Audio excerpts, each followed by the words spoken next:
Earth, our home planet, the only planet that has lots of liquid water. One of the reasons why life has been found on this blue planet. 70% of the surface of this planet is covered by water, out of which India gets a meager 4%.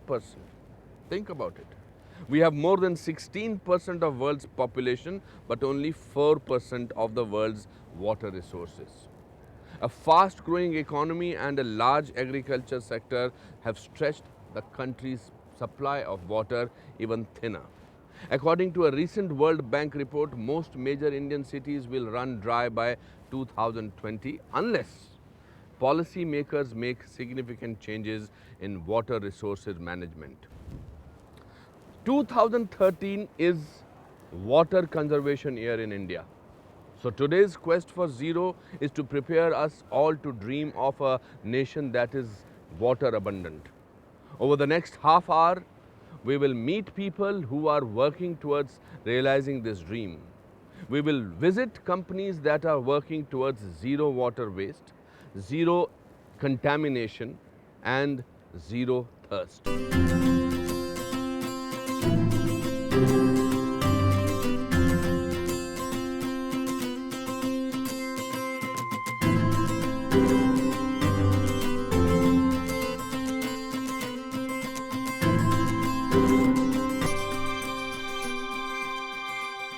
It's appalling to know that only a quarter of the total population in India has access to this, a glass of safe drinking water in their homes.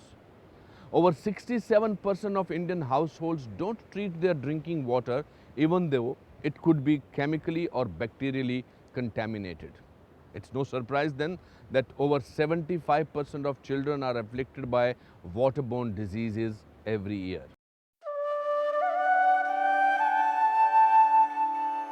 Walking endless distances to fetch drinkable water is the harrowing plight of many rural women in India. As nearly 50% of our villages don't have any source of protected drinking water.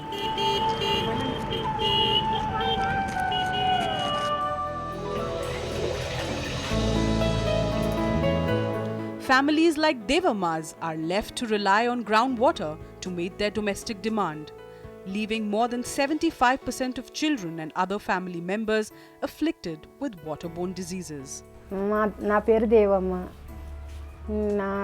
మాకు కూడా నీళ్ళ వల్ల పిల్లలకు మాకు జ్వరాలు వస్తున్నాయి దూరంకి వెళ్ళి తెచ్చుకుంటున్నాము అక్కడ బోలర్లకి వెళ్ళి తెచ్చుకుంటాము ఇంకా నీళ్ళు తాగలేక పిల్లలకు జ్వరాలు వాంతులు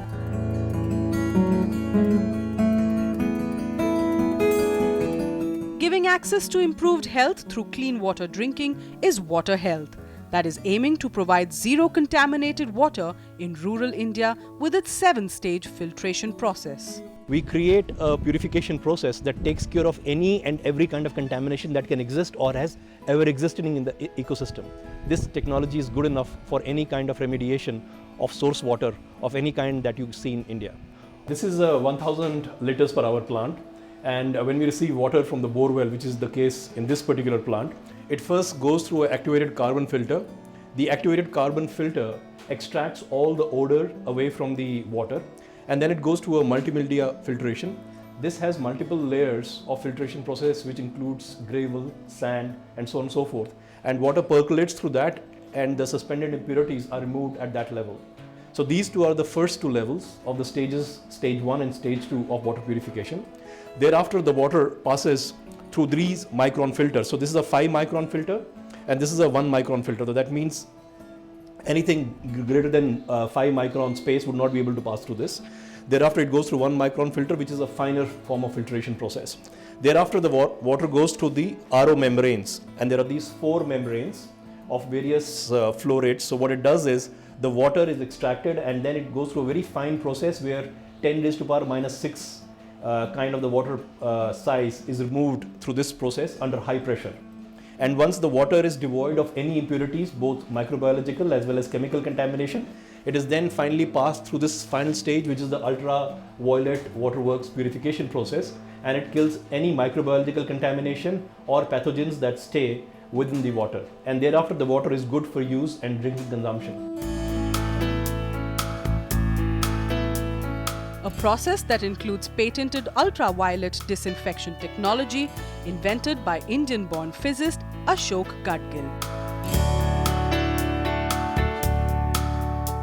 Water Health is licensed to distribute this technology that is capable of killing even the minutest particles. What it does is, it has water flowing into a crucible, and the crucible controls the flow rate of water, and then the water that is flowing through the crucible is exposed to the radiation from the ultraviolet bulb, and based on that radiation, it ensures that all the pathogens are cleaned completely. With more than 500 decentralized water purification centers in the corridors starting from Gujarat, spreading to Andhra Pradesh, flowing to Karnataka, and finally reaching Tamil Nadu, Water Health provides access to safe drinking water to millions of people with the help of strategic partnerships. Yes, so other than the over 500 panchayats where we already have our water purification plants running, we recently tied up with the Bangalore municipality for covering all of Bangalore city with one of plants like these. In fact, the first plant already got started about 4 months ago. We now have a mandate to install 200 plants in Bangalore over the next 12 to 18 months. With that, we clearly have an opportunity to provide not only to the to rural areas, but also in the urban pockets like Bangalore city, the possibility of safe water. Every drop of water free of contamination, a mantra that Water Health keenly pursues. But is this the only distinguishing factor for the company that bets big on innovation? Our quality of water is identical to what you consume from Aquafina or a Kinley. Now that water is obviously priced at 50 or 60 rupees can in any of the urban centers. We price our water at 6 rupees. So that's 1/10 of the price of what it is available anywhere else. This water is highly subsidized. A vision that aims to reduce waterborne diseases step by step and drop by drop. నా పేరు సుగ్నమ్మ తుగ్గుగూడబాది మాకు గ్రామ పంచాయతీ వద్దన అందరూ వచ్చి ఇంటింటికి వచ్చి చెప్పారు చెప్తే డాక్టర్ వాటర్ బాగుంటుంది తాగాలి మంచిగా ఉంటుంది అని చెప్తే మేము అవే 2 సంవత్సరాలు తెచ్చి పట్టుకొని తాగుతున్నాం అవి తాగిన సంది మంచిగా ఉంది మా పిల్లలకు మాకు ఆరోగ్యాలు బాగానే ఉన్నాయి ఇక అవి తాగిన సంది అయితే మంచిగా ఉన్నాయి వేరే నీళ్ళు తెచ్చుకుంటే మాకు పురుగులు వచ్చినాయి మాకు ఆరోగ్యాలు మంచిగా ఉన్నాయి.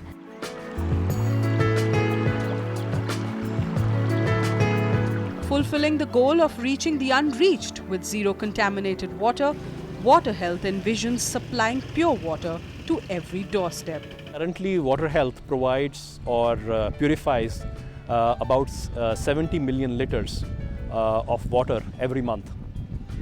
And the idea is that every drop of water that is purified in our centers should have zero contamination. And that's the vision that we live for. Studies show that about 80% of the water available in the country is used for farming and less than 10% by factories. Even so, there are several industries that thrive heavily on water. One such industry is the textile sector, an industry that is growing at a speeding rate. The manufacturers must eliminate the use of caustic soda in textile pre-treatment salt and dye wastage. Too intricate to understand? Richa Industries Limited, one of the trustees named in Indian textile industry, is using the enzymatic solutions provided by DuPont Industrial Biosciences to reduce water wastage. Let's see how.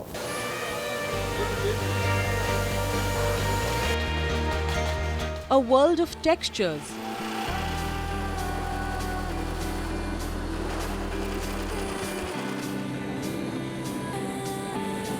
A riot of colors.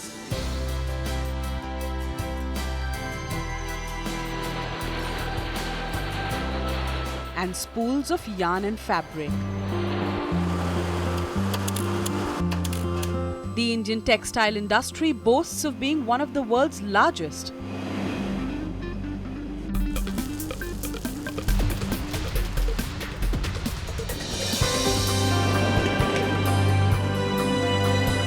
But apart from this feat, it's also one of the biggest guzzlers of a very scarce resource, water.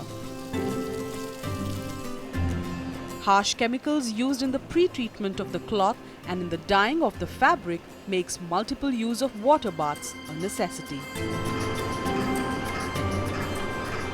कपड़ा knitted fabric जो है उसको जब हम knitting करके नीचे लेके आते हैं तो इसको पहले प्रिक्योर करना होता है, कपड़े को बॉइलिंग करनी होती है इसकी, और इसमें हम केमिकल यूज़ करते हैं, कास्टिक सोडा वगैरह इस टाइप के, साल्ट, हाइड्रोजन पेरोक्साइड जो केमिकल हैं उससे इसको बॉइल्ड करके इसको रेडी फॉर डाइंग करते हैं।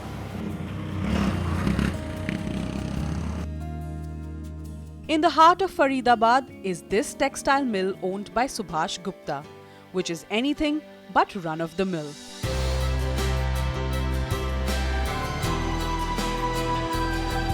This is where a quiet war is being waged in saving precious water that is needed for a textile processing plant.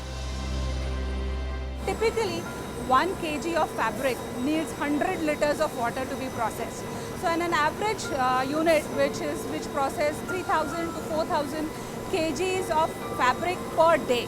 So that means we are talking about 3 lakh liters of water per day.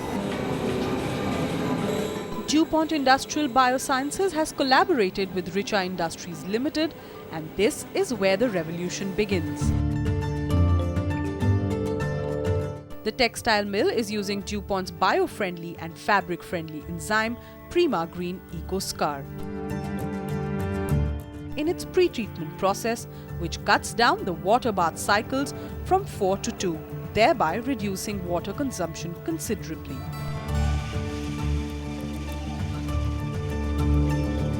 DuPont's enzymes are used in a processing unit like Richa, whereas we are helping them to reduce the total water usage. What we are doing is we are helping them to reduce the use of corrosive chemicals. So the lesser chemicals, lesser water. So the number of baths that they use today are going down and down by using enzymes, and therefore their water discharge is reduced. The impact: post EcoScar adoption, Richa Industries Limited has reduced water consumption by 20% in the pre-treatment process. Besides this, there are also savings of energy, time and other natural resources. The actual dyeing process takes in this machine. After implementing DuPont's enzyme, we are able to reduce the water consumption level. Earlier, we are using approximately 75 liters of water per kg of fabric, but after using this DuPont enzyme, we are now achieve approximately 60 liters of water per kg of fabric. The water savings can be higher at different plants depending on process conditions. Water savings of at least 20% in just pre-treatment could mean huge savings for hundreds of mills across India. A big blessing for a water-intensive industry and a significant contribution to a water-starved country like India. Not just that, in any textile unit, the water that is discharged is beset with dyes and chemicals. Proper treatment to make this water free from chemicals is critical so that it can be reused and recycled. पानी ऊपर जो 3 टंकी देख रहे हैं हम, उनमें ये सारा उनमें केमिकल भरे हुए हैं, जैसे कि फेरस, लाइम, पॉलीइलेक्ट्रो, 3 केमिकल हैं। जब वो वाटर से टच होते हैं तो अपना रिएक्शन करते हैं, पानी को फाड़ते हैं। पानी फाड़ने से पानी साफ़ हो जाता है, हैवी मेटल नीचे बैठ जाते हैं और वो पानी फ्लो होता हुआ इस टैंक में आ जाता है। पानी साफ़ होके एयरेशन टैंक बने हुए हैं उधर, उनमें चला जाता है। वहाँ उसमें हम एयर मिक्स करते हैं। उस एयर मिक्स करने के बाद पानी को यहाँ लेके आते हैं। पानी बिल्कुल साफ़ है इस टाइम। इस पानी को फिर हम रीयूज़ के अपने टैंक में ले जाते हैं, उसको डाइंग में दोबारा रीयूज़ करते हैं। लगभग 300 KL पर डे में से 150 KL लगभग हम रीयूज़ कर लेते हैं per day. The quest is to reduce, reuse and recycle water in a notoriously water-hungry industry. Overall, to me, this is our effort to go towards the power of Shunya, that means the wastage of water wastage going towards zero, and that's our commitment to the sustainability.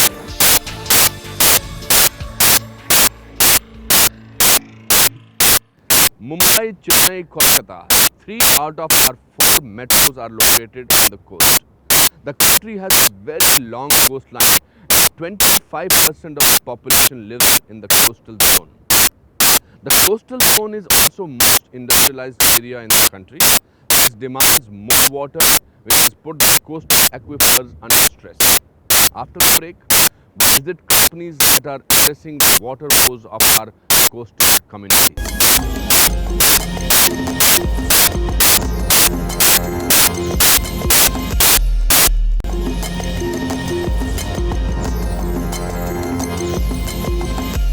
Chennai has a chronic water problem as the city depends extensively on groundwater. The coastal city receives about 980 million litres of water per day from ground and surface water sources against the demand of 1,200 million litres per day. The demand is expected to increase to about 2,700 million litres per day by 2031. Underground aquifers are being depleted at an alarming rate due to an increase in groundwater usage. The state government decided to elevate the freshwater problems by the desalination of seawater. The result? The Minjur plant, the largest desalination plant in India. Sun, sand and ocean. Life in the coastal city of Chennai borders on idyllic, with residents enjoying the sight of waves lapping the shores of Marina Beach. And like any coastal city, Chennai waddles its way through monsoon. But the irony lies in the fact that the city's residents are knee-deep in water woes.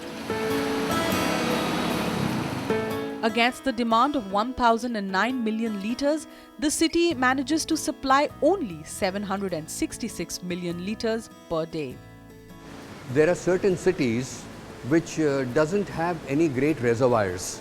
Chennai is one of them. Quite a bit of the water requirement for Chennai comes from almost 200 kilometers away from here.